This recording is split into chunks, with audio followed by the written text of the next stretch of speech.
Благодарам, Јована. Токму така, утрово се наоѓаме во паркот на пчелите, што се наоѓа во комплексот на Земјоделскиот факултет во Скопје. Македонија е ставена на мапата за пчели во светски рамки, а токму на оваа тема утрово ќе разговараме со Дејан Антич, проект менеджер од хуманитарната и развојна организација Адра Македонија. Дејан, добро утро и добре дојдовте во Македонија наутро.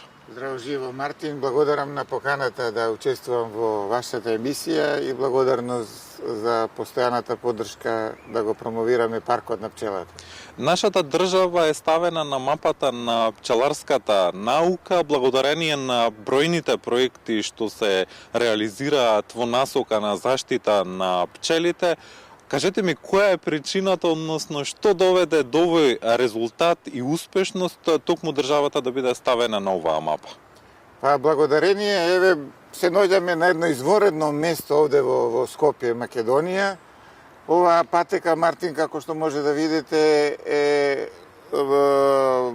препорачувам сите да дојдат да ја посетат. Се спојува духовното, црквата Свети Архангел Михаел, науката и образование, факултетот за земјоделски науки и храна, паркот на пчелата и пчелата всушност која што е прогласена за најбитно живо битие за опстанок на човештвото.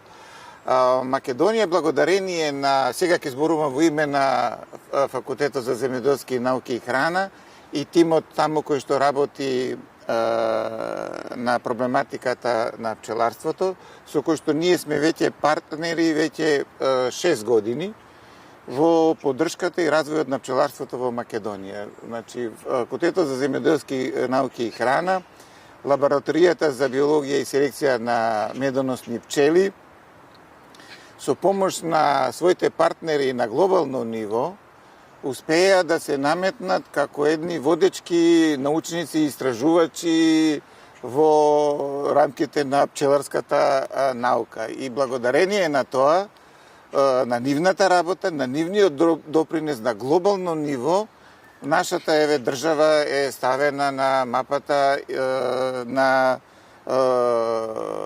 држави, научници кои што продонесуваат за пчелата. Така. Еден од најзабележителните проекти што го реализиравте беше проектот Жените пчеларки како двигатели на позитивни промени. Кои беа најважните резултати од овој проект и зошто баш жените пчеларки? Па, Мартин, некој зборува, друг делува. Ние, како што реков, веќе Адра Македонија 6 години работи на оваа проблематика. Во овој период успеавме да го промовираме пчеларството, да се поврземе со најдобрите наши стручњаци што постојат во Македонија, поблиску да ја пренесеме важноста од бавење со пчеларство и директно да ги помогнеме оние кои што се заинтересирани да се занимаваат со ова или професионално или како хоби. Благодарение, голема благодарност морам да упатам до владата на Република Словенија, до Министерството за надворешни и европски работи на Република Словенија и до нашите партнери, сестринската организација на Адра Македонија, тоа е Адра Словенија, која што заедно успеавме да дизајнираме еден проект кој што директно ќе одговори на потребите на луѓето, на науката, да може сите заедно да работиме за бенефит на сите чинители кои што се во оваа град. Накратко, она што успеавме да постигнеме со овој проект кој што заврши сега на 15 октомври, повеќе од 30 луѓе, млади, жени, ги обучивме во период од 3 години. Тоа за прв пат во Македонија имаме еден развоен проект кој што трае 3 години. Поддршката трае 3 години. Понатаму и добија изворедно знаење, добија комплетна опрема за да продолжат и професионално да се занимаваат. Тоа е во делот на примерно производство. Понатаму успеавме во овој период да им обезбедиме опрема кој што е потребна и за секундарното производство. И за оние што се други производи што се може да се постигнат од работата со пчелите. И успеавме исто така да помогнеме и оваа научна образовна висока институција, Факултетот за земјоделски науки и храна, што успеавме да го направиме паркот на пчелата и блиску до лабораторијата успеавме да донираме еден пчеларник кој што ќе служи за покрај теоретската работа, веднаш студентите и практикантите и курсистите да можат да имаат практична обука. Дејан, пред почетокот на ова линковско вклучување ми откривте дека поради успешноста на вашиот проект добивте и нов проект во наредните 3 години поддржан од Република Словенија. За каков проект станува збор и што е она што ќе го работите следно?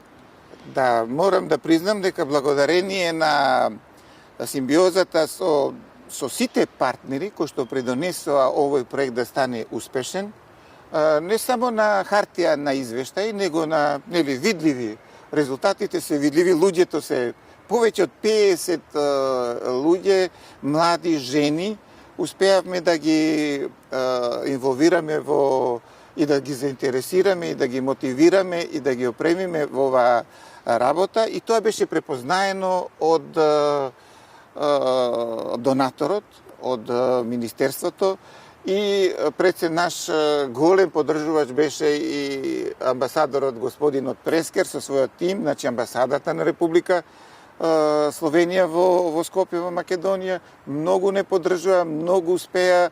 Што е на што ќе го работите конкретно во овој проект? Сега, Мартин, на барање на пчеларите, пчеларките, беше побарано пристапот во новиот проект да биде повеќе системски. Значи да пристапиме кон системски решенија, подобрување во оваа индустрија, да кажеме пчеларска индустрија во Македонија.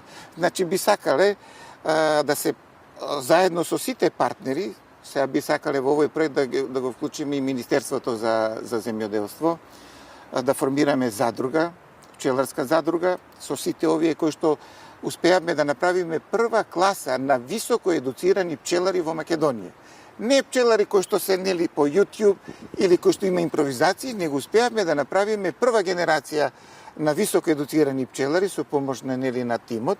Успеавме научните истражувања, ова сакам да напоменам, она што го прават научниците, што го истражуваат, Мартин, да не седи во лабораториите, него ние успеавме со помош на нашите луѓе кои што ги вклучиме во овој проект да ги примениме во дело. И тоа представи одлични резултати во пракса. Друго што би сакале да направиме со новиот проект, значи покрај подобрување на законската регулатива, се што е во врска со однос на пчеларството, да не биде само квантитативно дајте субвенции и тоа е тоа. Проблемите се многу подлабоки и ние сакаме директно да одиме таму. Сакаме да направиме пчеларски кластер во кој што ќе ги вклучиме сите чинители кои што имаат допир со пчеларството. Понатаму сакаме да го ефектуираме и да го ставиме во употреба погонот за прием, преработка и пакување на мед. Да им помогнеме на сите оние кои што немаат нови технологии или услови физички да може да го процесуират и да го пакуваат свој. Еден пчелар не може сам да работи. А што се однесува во врска со жените, зашто жените пчеларки? Професорот Александар Узунов со својот тим и со колегата Горан Алексовски, истражувајќи за пчеларството во Македонија, низ архивите најдоа дека всушност жената била таа која што во минатото главно се занимавала со пчеларството. И са не надеваме и веќе ние успеавме голем број припаднички на поубавиот пол да се занимаваат со пчеларство. Навистина интересен податок. Во интерес на времето, за крај на ова наше линковско вклучување, која е пораката до граѓаните, како може тие да придонесат за зачувување на пчелите и пчеларството овде во Македонија? Мартин, прво што би сакал да сите што се граѓани на Скопје и на Македонија да дојдат во паркот на пчелата, поблиску да се запознаат. Друго што е битно да припадничките на поубавиот пол веќе е докажано дека им се многу битен фактор во занимавањето, да се повеќе интересираат. Секој сега има викендичка, некој има оставено дедовина, да се занимаваат со пчеларство затоа што не им треба козметички салон, затоа што со самото кревање на капакот од кошницата, они ги добиваат сите минерали и витамини, нели, за убав естетски изглед. Дејан, ви благодарам што утрово бевте дел од Македонија наутро. Благодарам и вам и благодарам за поддршката во промоцијата за значењето на пчелата не само за Македонија, туку воопшто за човештвото. Благодарам. За важноста на пчелите и пчеларството во Македонија утрово разговаравме со Дејан Антич, проект менаџер од хуманитарно и развојната организација Адра Македонија. Јована?